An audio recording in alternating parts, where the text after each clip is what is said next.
In this tutorial, I'll show you how to get Hulu through the Disney Plus bundle, so you can enjoy Hulu alongside Disney Plus and ESPN Plus at a discounted price.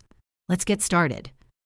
To access Hulu via the Disney Plus bundle, visit the Disney Plus website or open the app and navigate to the subscription plans page. Look for the option labeled Disney Bundle and select it.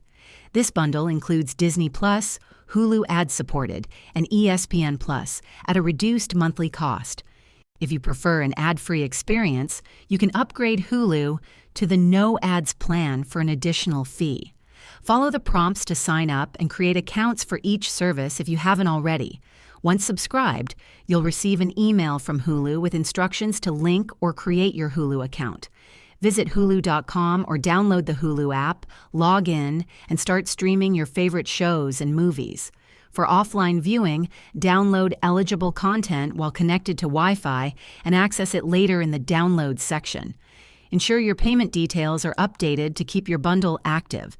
If this video helped you, please hit the like button and subscribe to this channel for more useful tutorials. Thanks for watching and enjoy streaming Hulu through the Disney Plus bundle.